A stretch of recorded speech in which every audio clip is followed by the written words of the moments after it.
I am Ferdinand Marcos, and I am the President of the Republic of the Philippines. I stand today on behalf of 110 million Filipinos. Itinuloy na po natin ang zero balance billing. Libre po.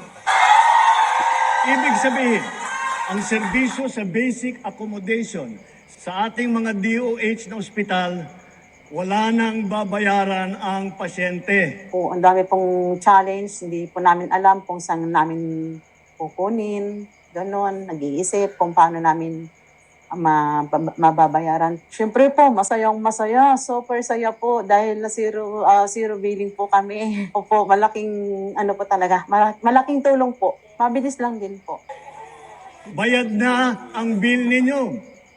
Uulitin ko, wala nang kailangan bayaran ng pasyente basta sa DOH Hospital dahil bayad na po ang bill ninyo. Naiyak ako kasi sobrang saya. Maraming salamat po, Mr. President Bongbong Marcos Jr. Hindi kami nagkamali ng taong hinalal. Narinig niyo yun mga babayan, yung sinabi ng ni Sir. O, di ba? Hindi tayo nagkamali ng binoto dahil ang Pangulo may malasakit sa kapwa. Lalo na po sa healthcare. Grabe. Maaasahan nyo si Pangulong Marcos Jr. Tingnan nyo naman yung bill ni Sir. 500,000 plus. Paano hindi ka natutuwa niyan? Saan ka huhugot niyan? Ibibinta mo yung mga kalabaw at saka kabayo mo. O, ganun. Dapat ang isang leader. Kaya tayo ay buong puso nagpasalamat sa Pangulong Marcos Jr. sa kanyang naitulong sa atin. Napakaswerte nyo talaga. Ayan o, napapaiyak si Sir sa tuwa. 500,000 yan, guys.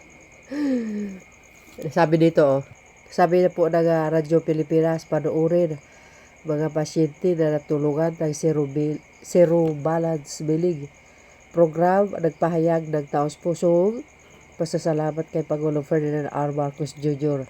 Sa ilalim ng naturang programa, wala nang babayaran ang mga pasyente sa basic accommodation sa DOH accredited hospital. O, alam nyo naman kasi kung ano ang gagawin nyo. Dapat accredited ng hospital, ng DOH. O, lalo na ngayon, mayroong libreng gamot. Under ng kumbaga PhilHealth din. Sa mga accredited na mga buteka. Kaya napakaganda itong programa ng Pangulong Marcos Jr. mga kababayan. O, di ba? Sa kayo makakita niyan, gano'n dapat. Sana po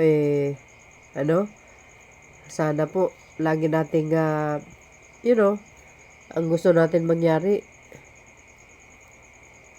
Ang gusto natin mangyari ngayon. Gusto natin magtanggal sa pwesto si Pangulong Marcos Jr. Kaya bibigyan tayo ni Lord ng pagkakataon na bibigyan ng isang another term ang Pangulo mga kababayan. So, speaking of DOH, siguro naman alam nyo naman kung ano ang nangyari kay tawag dito, DOH Secretary Herbosa. Nako po mga bes.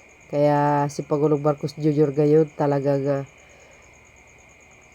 yung pinapatupad yung life check sa mga kabinete niya. Kung ito po ay may anomalyang ginawa.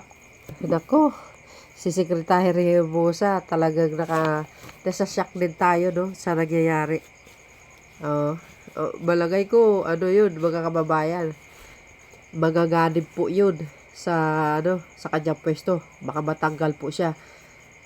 Sabi ko na nga ba since pa talaga hindi ko talaga siya gusto bilang sekretary ng DOH. Di ba? Gayon.